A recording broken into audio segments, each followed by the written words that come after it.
right, what's up, fellas, ladies, gentlemen, children of all ages? It's Wake Up Mintzy, presented by the fine folks of Dude Wipes, and we're chugging some Stella Blue. And hey, the weather's not even that bad in Chicago. It's like 50 degrees, little mid-December morning, feeling good, and ready to talk some football today. A lot of stuff to get into. So much happened over the weekend. I got some hot takes. There's a bunch of BS going on in college football with these playoff rankings. Wild Monday Night Football game with the Bengals and Cowboys, just crazy. And as always, we're joined by Tyler Moody from Louisiana. What's up, Mr. Moody? How are you this morning?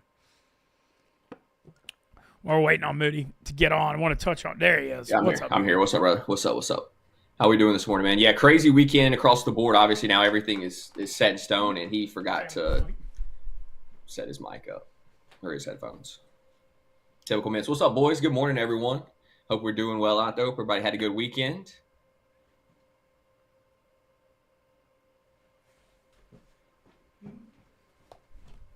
Feel free to fire whatever you got at us this morning, and we'll get to it in the chat as well. Yeah. Well, all right. Anyway, Moody, let's get into this. You're a Cowboys fan. Dude, this Monday night game. All right, a lot of stuff to get into today. We got a lot of college football stuff. Just a whole crap ton of stuff to get into. First things first, shout out the production team won the $25K bet that I screwed up last week. That's karmic. I'm happy for them. They deserve the money a lot more than I do. They work their ass off behind the scenes. And we're lucky at Barstool. We have like the best production team. And it is what it is, but I'm happy for them. I genuinely am. They deserve it way more than I do. So they took your $25K free bet away and gave it to the production team. Yes. That's deserved. It is deserved. No. You deserve it, and then production team deserves it. No, I agree. I'm not. Freaking awesome. Yeah, I agree. And it's karmic, and it's awesome for them. They deserve the money more than I do. And it's I know it's funny, but I mean, legitimately, we have the best production staff of all time, the stuff they do here. And they work their ass off behind the scenes, and they freaking deserve the money, and I'm happy. I'm genuinely happy for them. I really am. Seriously. It's a karmic ending to a bad story for me, but it's not. It's way more about the greater good of the company, and it's karmic for them. And I think that's the happiest ending you can have here, and I hope they deserve it. Seriously, they work their ass off. We have like literally the production staff we have here just blows me away. And as always, Chat was saying you would have lost the bet twice anyways. So I think it worked out pretty well for everyone in this case. Yeah, look, I mean, this I think that this is the best ending possible for it, and it's like I said, they work their ass off. They freaking deserve it, and I'm happy for them genuinely. And it's not about me. It's about them and all the stuff they do. So they had the Bucks on Sunday against the Raiders. They ended up winning by 15. Aiden O'Connell got hurt. A lot of stuff. Okay, as always, we got Dude Wipes cleaning up our messes. Thank God, because there's certainly a lot of them. Walmart, Amazon, Target, all over the World Wide Web. They got holiday products, man. You got holiday. You want to make somebody happy? Put some Dude Wipes under their tree. I mean, the one use of it, literally, it's such an amazing product. Literally, I've been going around the country, and people are like, I never knew about Dude Wipes till I saw it on Barstool, and I tried it out and love it. I mean, the reviews are unbelievable. It's just such a spectacular product, and, like I said, we got some messes to clean up. So that's to put it mildly. All right, let's hit Moody. This Monday night game real quick, and we're going to get to college football. Well, and surviving back tonight, 4th episode. That's all I have to say about it. I can only say so much there, but it is back, and the reviews are great. So that's awesome. All right, last night, this Bengals-Cowboys game, holy freaking crap, man. What a wild game. I don't know that I've ever seen what happened in the fourth quarter before. I feel like, you and I, and I mean, everybody, Chad, everybody's been watching football forever. The Cowboys had the Bengals on a 4th and 26, getting the ball back with like 3 or 4 minutes left, 20-20 tie game. Cowboys block a punt, and one of the Cowboys defenders touches the ball, and the Bengals fall on it. And I've never seen anybody. Micah Parsons was so pissed off. He just walked off the field after the game, and I don't blame him. I mean, to get that stop there and how hard it is to stop Burrow with how much he's cooking. I mean, freaking Joe Burrow, 366 yards, Chase, 14 for 177. And to lose like that, and right when the Bengals got the ball back, you knew you couldn't give Burrow and Chase another chance. Burrow hit Chase on an out. He took it to the house. And then the Bengals got a stop on the Cowboys and win 27-20. I mean, I feel like seen a lot in football. Never seen that, Moody. I mean, only the Cowboys could have pulled that off, by the way. I have watched them find ways to lose games in spots over the course of my Cowboy fandom that has it shocked me. And this doesn't shock me, though, honestly. This is like right in line with the Cowboys season where everything has gone wrong. They have been the ones to make things go wrong. And the Cowboys' lack of discipline that I've been watching for 15 plus years, just another play where they screw something up. So I'm not shocked about this, bro. I every single game that I watch, Mintz, I become less of a Cowboys fan. I can't help it. I'd still love to watch every single game and be 100% invested. I am not, and it's just shit like this that's the reason why. Okay, on the Bengals front, I want to bring this up. I got a bunch of topics for today. Do you think Burrow and Chase could go down if things keep going as one of the top QBWR combo ever? I know they got a long way to go because they've only been in the NFL 4 years together. But you look at the year they had in LSU in 19. Dude, Burrow leads the league in yardage and touchdowns. Chase leads the league in receiving yards and touchdowns. 14 for 177 and 2 TDs. Dude, he cooks everybody in fantasy. Burrow 369 again last night. It blows my mind. Burrow's having the best year. He made the Super Bowl a couple of years ago. He's having a way better season than he even had then. He's having the best year of his career. This team's 5-8 because they can't stop a nosebleed. But it's just unbelievable to watch how good they are because they've got a bad offensive line. They don't have a consistent running game. Like Brown's a playmaker, and he's really good catching the ball in the backfield. And I don't even think Zach Taylor's that good of a play caller. And to see what Burrow and Chase, I mean, my God. Crazy. No, they're sensational. They're from a stat standpoint, they're going to have a chance to go down as one of the greatest duos of all time.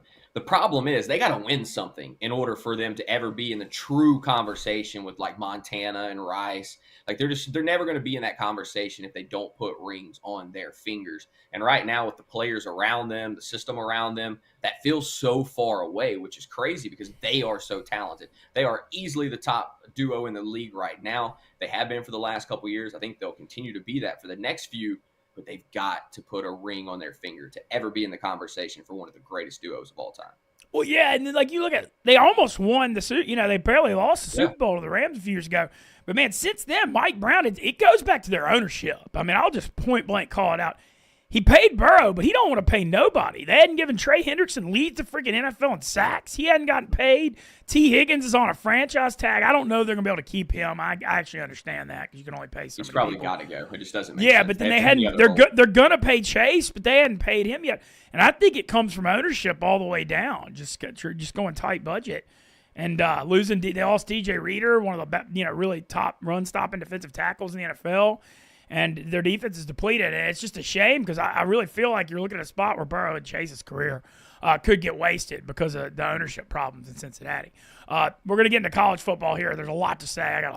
Hang on. Chat's saying you got to earn a little football talk before you can move forward here. They're still saying that you got to give them a little something. So what's on the board here, chat? What's Mintz got to give you before he can move forward with his football talk? We'll wait on some. We'll go. And they were also saying, any thoughts on Trey Lance? What about Trey Lance? Just if they could put him in. I don't think. Okay, on the Cowboys front, I don't think Rush is that bad. And I was going to say, as crappy as it is, I actually think McCarthy's done a really good coaching job the last few weeks. I mean, I remember that Houston effort 4 weeks ago on Monday Night Football. They won at the Commanders. I know the Giants are the worst team in the NFL probably, but they still dominated on Thanksgiving, and they should have. They very easily. I mean, if they don't screw up that block punt, they probably win last night. And the way they reinvented themselves with the running game with Rico Dowdle and balance, and the defense has been playing better with Parsons, I actually give them credit. I know that's weird to say, but I think they've improved a crap ton the last few weeks, the way it was headed. I mean, I thought it was about to be like they weren't going to win another game, the way they looked against Houston when Houston blew them out on Monday night. But I don't think Trey Lance, I mean, I hadn't seen any reason to think he can throw forward passes in the NFL. So I think you got to keep going with Cooper Rush. And the thing with Cooper Rush is you got to have that running game to be balanced. And I think Dowdle's looked great the last few weeks. That was looked incredible. No, I'm actually surprised that the Cowboys didn't give up. I thought they were going to roll over and just give up, and they haven't done that. They've battled the last few weeks. I'll give them credit for that. I would like to see Trey Lance take some snaps at some point, just because, like, Cooper Rush is his peak is either the 32nd best quarterback in the NFL or a backup quarterback. You know what I mean? Like, that's as good as he can be. Trey Lance does have some extra gas in the tank, if you will, that could potentially make him a viable starter in the NFL. So I'd like to see the Cowboys run him out there for the rest of the season, because you know what Cooper Rush is at this point. I don't think that's going to happen. I think Rush is going to keep starting the next few weeks because he looks pretty good. He looks good enough. He's 8-4. He's 8-4 in his career as a starter. I mean, he's just like a serviceable backup, and if you give him a running game, yeah, I mean, I don't know. And you know Jerry Jones has so much pride in the organization, you're never going to see them tank. So I think that's kind of the issue there. All right, I got 3 things for you to choose from. Okay. Fast banana. I don't have a banana here, so that one's out. You may be able to go find something in there. Something called lemon eye. I'm guessing squeeze a lemon in your eye. That sounds a little absurd. Or they want you to hop on one foot, rub your belly, pat your head, and sing Yankee Doodle Dandy. Okay, I think that's gonna have to be the winner. I think that'll actually probably be the best one. I don't know. You hop on one foot. I'm trying to remember the lyrics. Yankee Doodle. Yeah, I'm not even so worried about the Yankee Doodle Dandy. Okay. Anymore. You can sing whatever you want. How about this? Zoom your camera out a little bit so we can get the full effect. I want you to hop on one foot, rub your belly and your head, and just even see if you can pull that off, because I'm curious.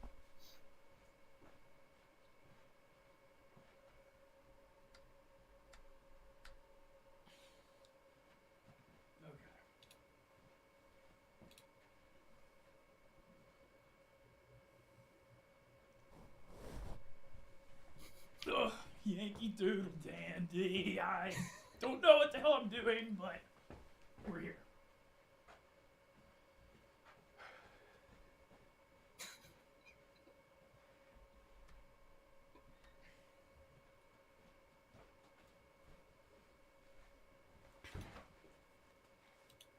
I don't know what the hell that was, but I don't know what that was. That was a somewhat weak effort, I will say. Well, we'll come up with something else here in a minute. All right, yeah, got it. Okay, hey, all right. One last NFL thing, and then I got a lot of hot college football takes. Okay. The KC Chiefs, Moody. Have you ever seen a team that does it better? It's just unbelievable. How can you win and never cover the spread? It's the craziest damn thing I've ever seen. Mm-hmm. They've got this vibe. It's like just enough to get by. It's crazy. Their defense is elite, and Mahomes just makes plays at the end of the game, and they just get out with a win every freaking single week. 19-17 over the Chargers. It was like there was never a doubt. I'll tell you what, I'm a moron for not betting against Kansas City on the spread every single week. I'm so afraid that they're going to show up and be Kansas City each week that I'm like afraid to bet against them, because I feel like they're still a great football team, but they never cover. I mean, they don't cover. They play 2-point games every single week. They kick a field goal to win it, or they block a field goal to win it. They just don't blow opponents out, but they're still the best team in the NFL. I have no problem saying that. They are the best team in the NFL. I don't give a shit who you put in front of them. They're probably going to beat them by 1 point, but like, I just don't understand how they're capable of winning every week, but only winning by 2 points and never. It's unbelievable. It literally is unbelievable, the formula they figured out. And, I mean, their defense is super elite, and Mahomes makes enough plays with his legs, and just, I don't know, it's just crazy to, like, see the record they have, and then they've literally won every game by, like, less than a touchdown. Mm-hmm.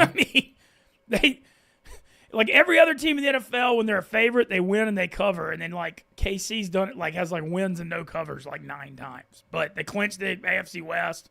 They're headed for the 1 seed. They don't care. I remember last year, the knock on them going to the playoffs. Their offense looked bad all year. They were like 10-1 going in, and look what they did in the playoffs. I mean, you're right. You just got to give them their credit, because it is what it is until somebody beats them.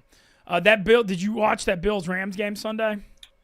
Shootout. I mean, Josh Allen, MVP. He's going to deserve to be the MVP at the end of this season, assuming things continue trending in the direction they are right now. Like, what a sensational effort from him. Rams, man, Puka Nacua is a freaking beast. Matthew Stafford can still sling it. But Josh Allen, I mean, he is the real star of that game. Dude, first NFL player in history with 3 passing touchdowns and 3 rushing touchdowns in the same game. It's never happened. Insane. And they lost. because that's how good Nakua was. I don't know. That game was just 44-42. Just completely just insane off the rails. Also want to comment, so the Derek Carr thing, did you happen to see the Derek Carr injury? I did. I was watching that game live whenever it happened. I mean, he went all out. He was given full effort. And that's kind of been the thing with Derek Carr, bro. Like, he's had these unfortunate injuries and things, but he always plays his ass off, dude. Like, he's willing to put his body on the line for the team. But, like, this shit's just unfortunate for him, man. He keeps running into injuries. No, I think it's kind of tragic, too, because, I mean, the dude, like, I know people, he gets so much hate, but, like, dude's selling out, you know, on the play, like diving to win you know, you got a 4-8 football team trying to wrap up a game on the road. I mean, you got to give him credit for selling out there. And I mean, he got a lot of backlash. I don't know. I just think the whole thing's sad. Like you said, dude sold out and gave everything for his team in a meaningless football game, and that's to be commended.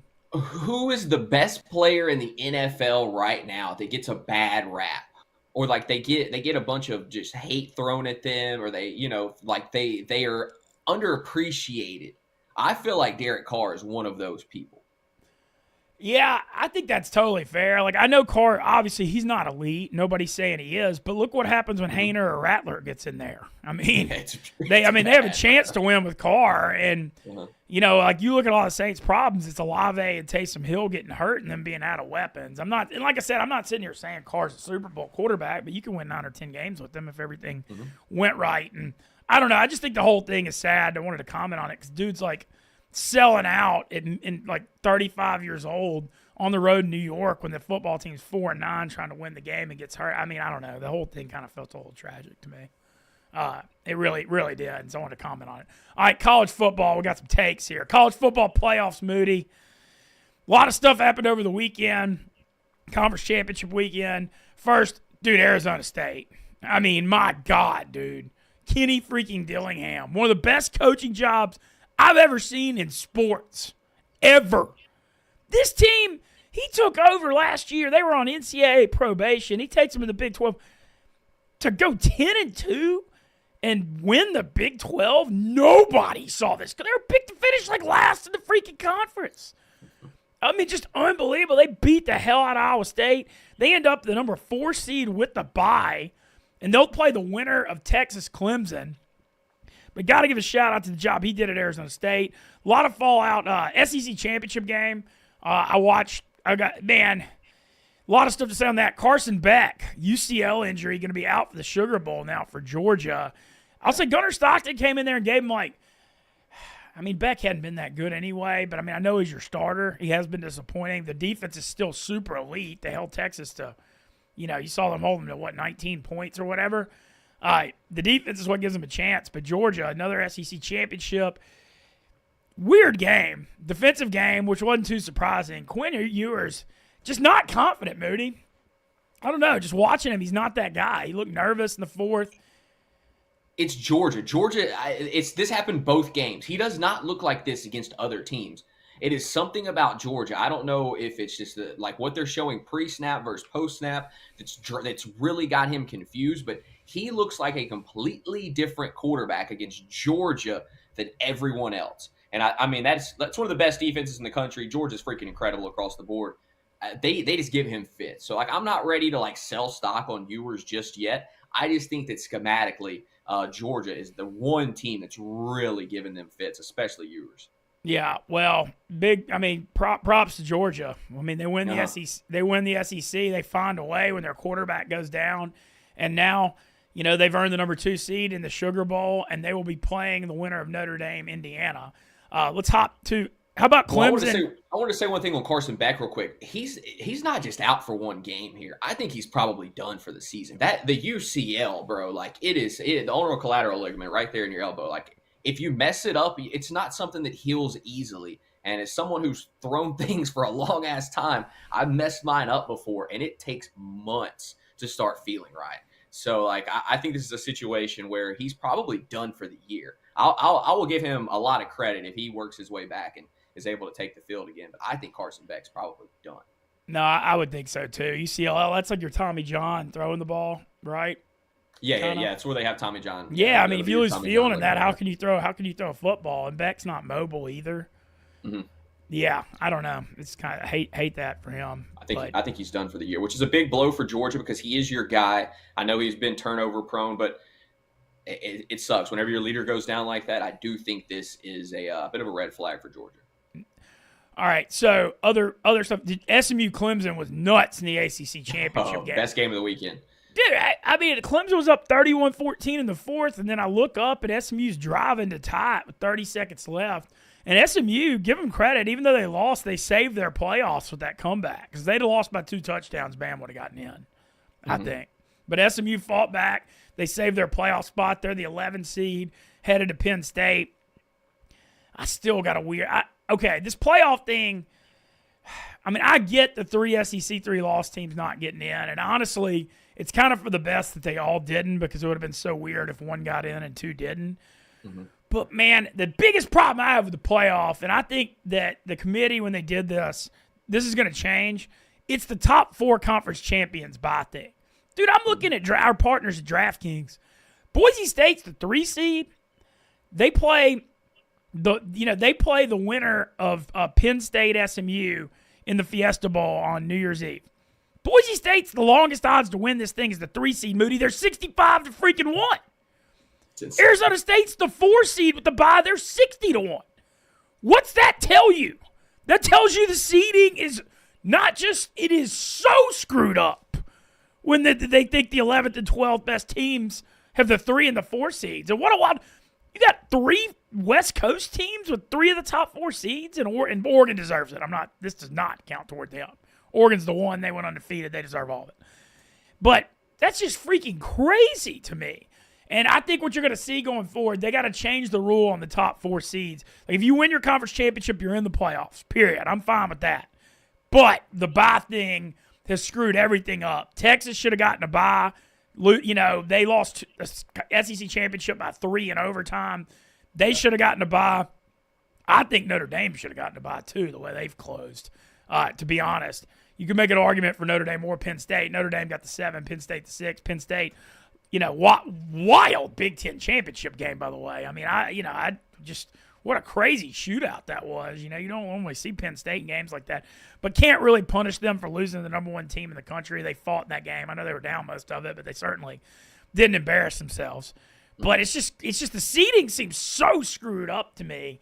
And then also, good. But here's the thing. I don't think we would be saying that if like the top teams in the conference would have won. We wouldn't even be having this discussion. We'd be like, okay, this makes sense that each conference gets an automatic bid. I think if it's not certain teams coming out, we wouldn't even be having this conversation. Well, my thing is that there's a lot of backlash on Twitter, and I agree with this point.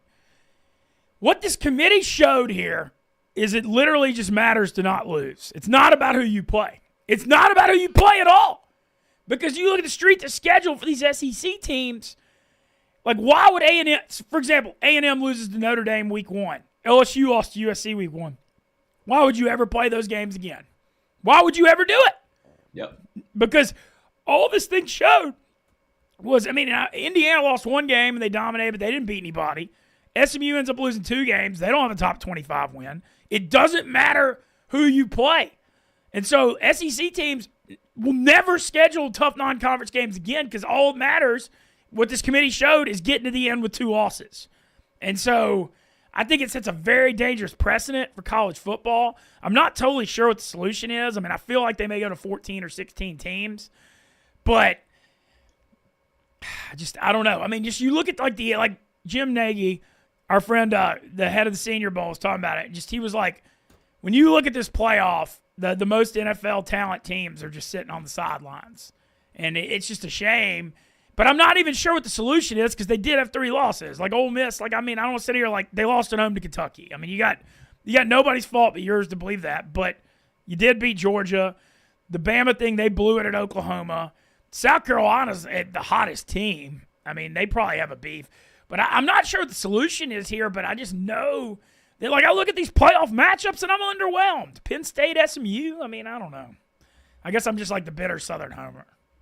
But I think it's great for college football at the same time to have some of these programs get a chance at the national championship. Not only do they earn it by winning their conference, but I think it's great for college football because it gives it takes these Alabama's from having a stranglehold on the college football playoff, right? Like they've had a stranglehold on it for so long, and this is the only way for your SMUs of the world, your Boise States of the world to have a true chance.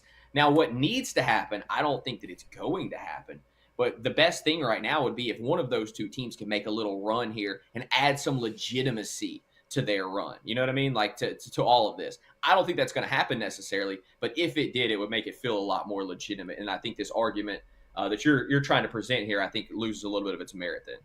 Well, we'll see. I got to see them make a run. I think the biggest problem is the seeding thing, like I was saying. Yes, the second round seeding. Yeah, that's the biggest issue. There should be reseeding for damn sure. And then now, okay, let's look at these first round matchups. First of all, Clemson 12, I'm fine with. They have 3 losses. They won the ACC. I thought that they didn't deserve a top 4.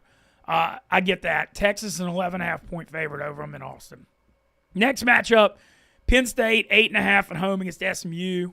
Going to be a whiteout. Happy Valley. Penn State, not questioning their 6th seed. Texas deserves, I think Texas and Penn State, honestly, Texas, Penn State, Notre Dame should all be better seeds, and Boise and Arizona should be lower, is what I think.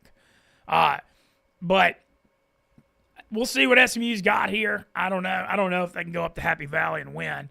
The Indiana-Notre Dame game Friday night, pretty fascinating there. Notre Dame's a 7.5 point favorite. Notre Dame, they're 8-1 right now in DraftKings. Watch out for them. Since that Northern Illinois loss, they've been dominant. They're extremely well coached on defense. They have a great running game with Jeremiah Love and Riley Leonard running it. And they've got a great draw because they're playing, if they beat Indiana, they got Georgia with no Carson Beck in the Sugar Bowl. And I saw the early lines. Notre Dame would actually be favored over Georgia right now without Beck. So Notre Dame's kind of sitting in a spot. And then their 3-6 seed is the Boise, Penn State, SMU. So Notre Dame's got a shot here to make a run to the national championship with this draw. They really do. Well, talk about, and our boy Dees was pointing this out. What a game for the state of Indiana. I mean, this is a banger here between Notre Dame and Indiana. Like this is awesome. This is a really, really fun game. No doubt about it. In Indiana, I'm happy for them there in the playoff. I still don't know if they can win this game, but we'll see. I think of the teams that people are doubting, who has the best chance to pull off a win in the first round? Okay, in the first round, so not Boise. We'll skip the second part because we don't really know where that's going just yet. But the first round of the 4 games, like which one of those teams that's going to be an underdog do you think has the best chance? Of the underdogs, first round, best chance. So it's Ohio State 7.5 over Tennessee. Texas 11.5 over Clemson. Man, I think it's probably Tennessee. I think they're the best of the nines. It's tough one at Ohio State, but I could see that game being lower scoring and them having a chance. The only thing with them is just can they get their passing game going. But I think I'd go with Tennessee. I'm having a hard time seeing SMU or Indiana win and Clemson win. I think the home field's too much. So I'm going to go with Tennessee. What do you think? I think I'd take Indiana in that scenario, actually. I think that they played a tough schedule. I know that they lost some to the premier opponents, but I think they're going to give one premier opponent. I think they're going to give Notre Dame a hell of a run. I think it's going to be a good game. I really do. Okay. Well, that's Friday night, and then it's Penn State SMU next Saturday. Then Texas Clemson, and then the night game. Dude, Tennessee Ohio State. That's a playoff matchup you want to see under the lights in Columbus. Yes, now, I'm kind of saying some of the other ones are underwhelming. That matchup, freaking great. And then Clemson's a banger. That's a hell of a game. And not lost on all this. Boy, Oregon for the 1 seed here, the year they had. I mean, to have to play Ohio State in the Rose Bowl, and how classic. Now, that would be freaking classic, Ohio State-Oregon Rose Bowl quarterfinal. I mean, rematch of that wild game in Oregon. That would be incredible. But that bracket, that part of the bracket with Oregon, Tennessee, and Ohio State's the hardest part. I mean, that part's brutal. And then you look at some of the other sides of it. I mean, the Arizona State thing's got to be discussed here. They're the 4. They play the winner of Texas, Clemson, and Atlanta. Arizona State, I don't know if they can win it all, but 60-1 is crazy. They're going to be playing in Atlanta on that turf. I'm not ruling them out as a good shot. I think they have a shot against Texas. I really do. The way they're so freaking hot right now. Mm-hmm. And I feel like the game on turf helps them. So I think they have a shot to win their quarterfinal. I give them a better chance than Boise plays the winner of Penn State, SMU in the Fiesta Bowl. I feel like I give Arizona State a better chance to make a run than Boise. That's what I was about to ask you. Of those two teams, which one has a better chance to make a run? It's got to be Arizona State here. Dude, I just think this Arizona State thing, and I know it's Big 12, but, man, them boys are hot. They're playing with house money. They're beating the crap out of everybody. Dillingham's an elite play caller. They got to roll it. I really think they have a shot to beat Texas or Clemson. I really do. I don't know. Then the semifinals, they run into Oregon or Ohio State or Tennessee, and that'd probably be where it ends. But I think they could that they would play in Atlanta on New Year's Day. And I think we saw, look how Arizona State looked in Jerry World on that fast track. I think the dome game's good for them with the way they're designed. Yeah, no, I would agree with that. All right, some other college football stuff. John Sumrall staying at Tulane. Thrilled to hear that. North Carolina went after him. Not surprised to see him stay at Tulane. Boy, Tulane, though, rough showing at Army, Moody. Rough. Yeah, that was bad. That was bad. By the way, I tailed a little bit of your picks this weekend. That one got me. That one cost me a parlay, but it's all good. It's all good. Yeah, that one was rough. I didn't have my best weekend, but Arizona State was good. That was good. I went opposite of you. I went Georgia.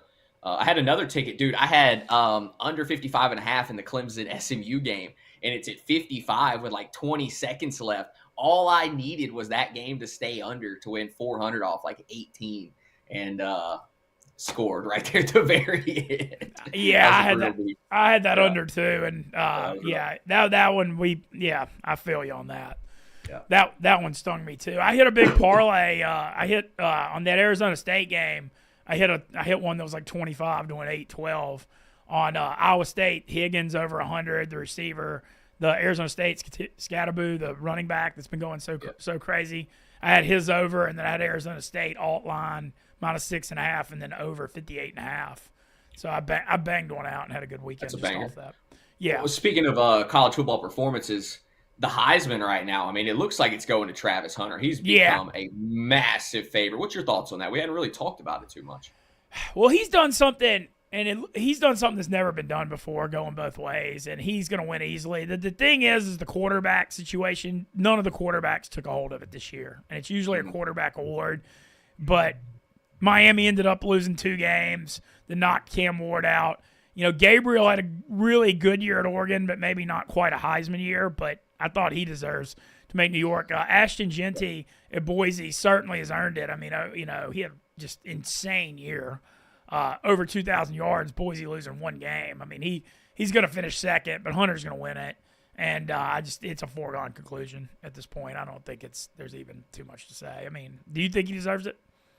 I do think he deserves it. I just think it sucks that Ashton's not getting his.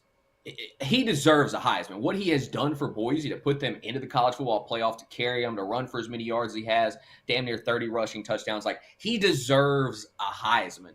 The problem is he's done this in a year where you have a two-way player that's also balling out. And so I think Travis Hunter is going to win the Heisman. I think he's very deserving, but I think Genty deserves it as well.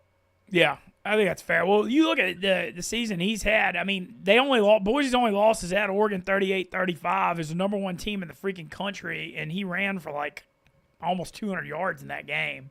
So there isn't really a knock on him, and it's not like their passing game is anything even that great. So, I mean, he carried them to, what a year. We'll see what happens with them in the playoffs.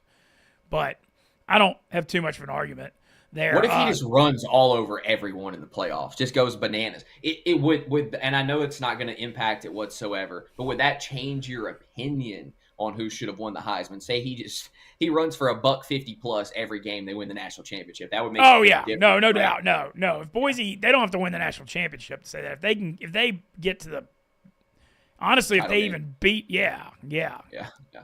I mean, because this team, I don't know. I mean, I feel like it is great to see Boise get the shot. Like I said, I just wish the seedings were a little different. I just don't know about them getting that number 3 seed. The bowl, man, we knew this would happen with the 12-team playoffs. Bowl game stuff, all the bowl games came out. Man, it's just, looking at the SEC thing, it just makes me sad. I mean, you see Bama playing Michigan, Ole Miss playing Duke in the Gator Bowl. Malik Murphy, the Duke quarterback, entering the portal. I mean, gosh, dude. Like, I'm an upbeat, positive guy, but, like, how you get excited for Ole Miss Duke after the year this year. Are bowl games dead at this point? Like, bowl games are just, they're toast, right?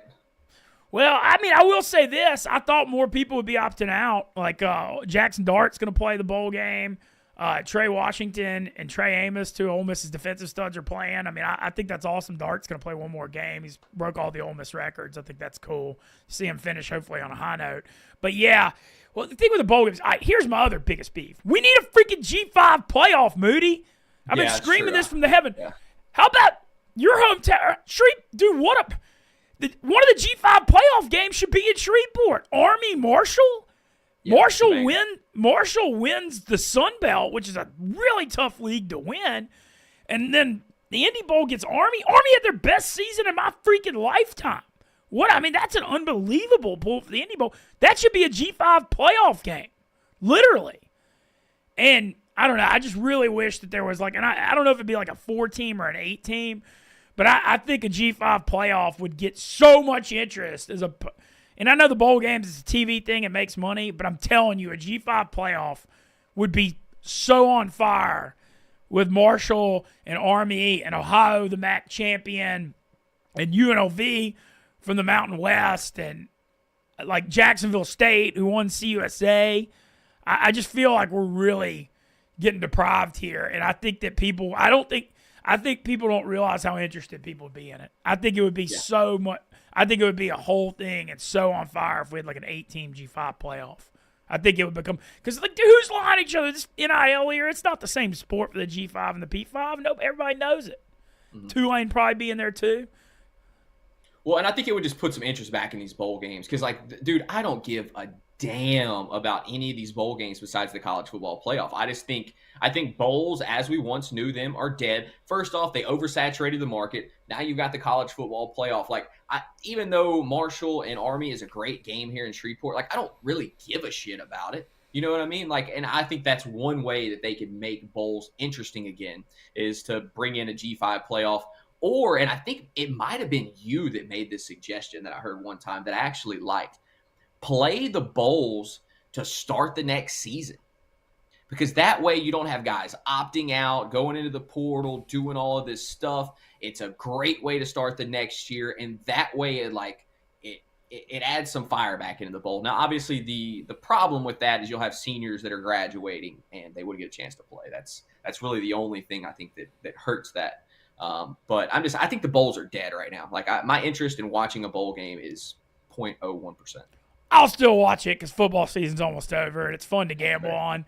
I'm not going to go that far, but I do think it needs to be reimagined. And my biggest thing is the G5 playoff thing. I just don't understand why they're in more momentum for it.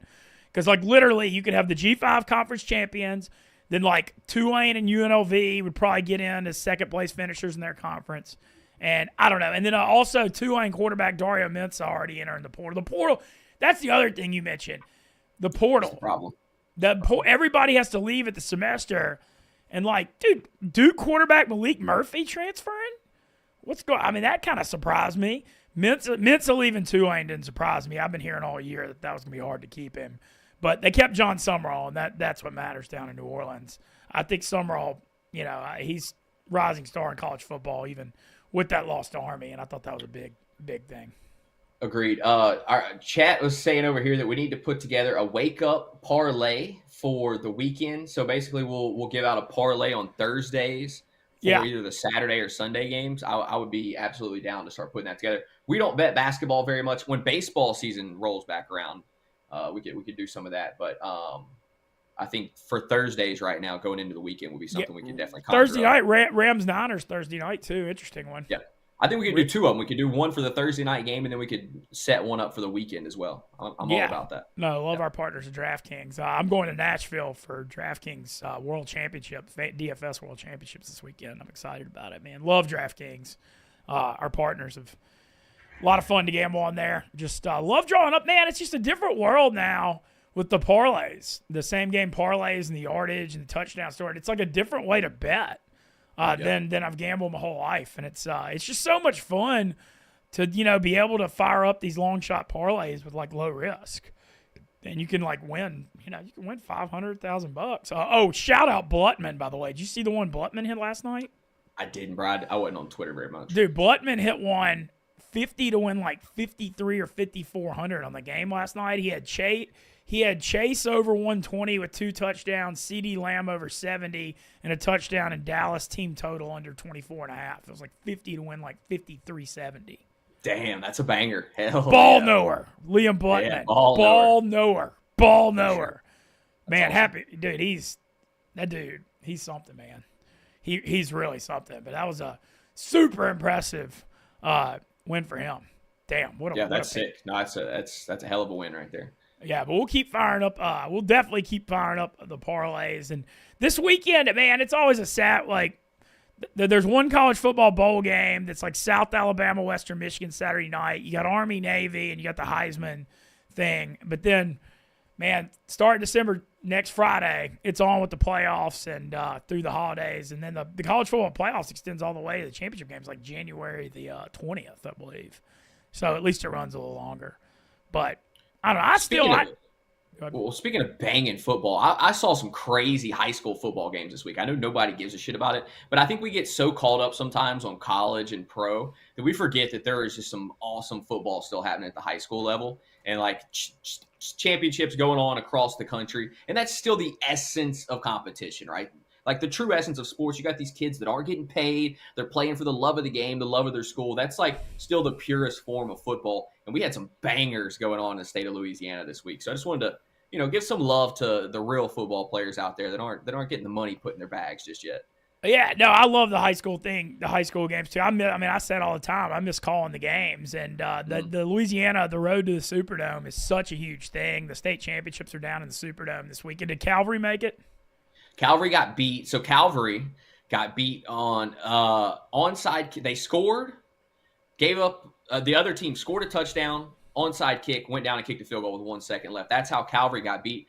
Neville, who you're close to, got a kick block to go up 6 points with 20 seconds left. Another team ran it back for a touchdown. That's how Neville got knocked out of the playoffs. So that's the kind of crazy shit that you get in high school football, and it's awesome, man. It really is. Yeah, no, state champ. Yeah, I miss the state championship Superdome. I grew up going to those as a kid, man. That was always such a huge weekend. I love that you shouted that out. Damn, I hate that happened to Calvary. But like I said, surviving, back out tonight, the 4th episode. Check that out. Congrats to the production team once again. And What did production team bet on, by the way? What was their? They took Tampa Bay minus 6.5 against the Raiders, and they beat them 28-13. Yeah, great bet too. The one I liked this week was I would have gotten lucky just to push it. I like Miami against the Jets, and I was way wrong about the whole game. And then Miami I had a -6, and I got bailed out in overtime. I mean, talk about getting bailed out in a game. Like I had to have 12 things go right for Miami to push that game. They had to score, get a 2-point conversion, had to win the coin toss in overtime and score. I mean, got really lucky, but lucky as hell. I got caught by the hook. I had Mike Evans over 69.5. He finished with 69. So that kind of busted up one of my parlays this weekend. That was kind of rough.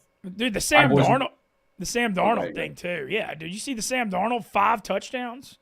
Yeah, I had him in my DFS lineup. He lit it up. So I made a little money in DFS. Nothing great, but what are you going to do? He fucking lit it up. What about Jordan Addison? Can we talk about a guy that has emerged over the last 6 weeks? I mean, he's obviously been a talented receiver, but he has really caught fire in a time when Justin Jefferson's kind of taken a back seat to Addison, which is crazy to say. I mean, Jefferson popped off as well this week, but the last few weeks it's been Addison. And I think the Vikings having that duo going into the playoffs along with Jones in the backfield, this is kind of scary.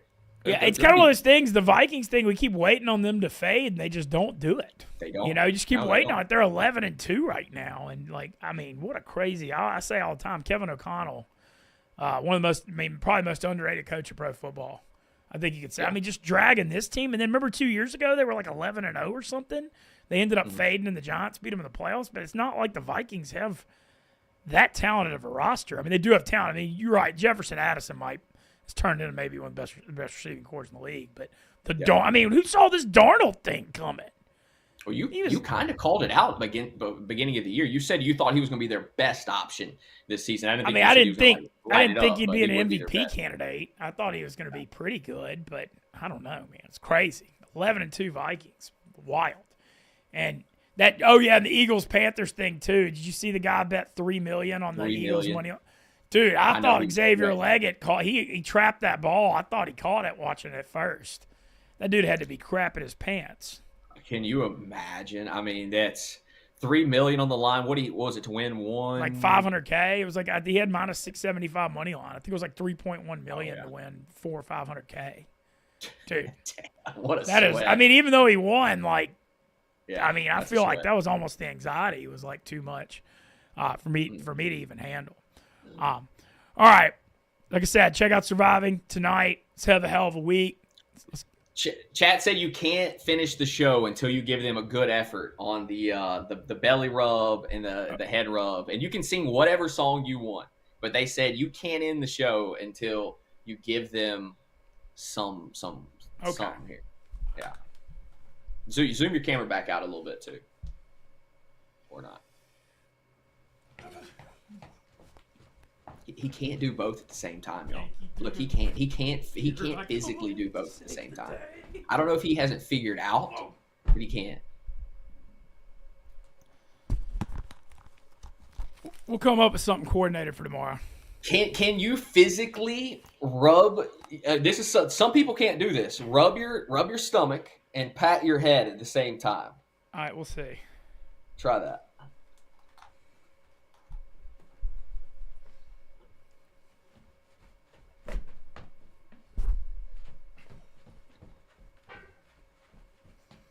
I think I can. Okay. All right. All right. Thanks to Stella Blue and Dude Wipes. Let's have a hell of a week, boys. Good shit, boys. We'll see y'all tomorrow.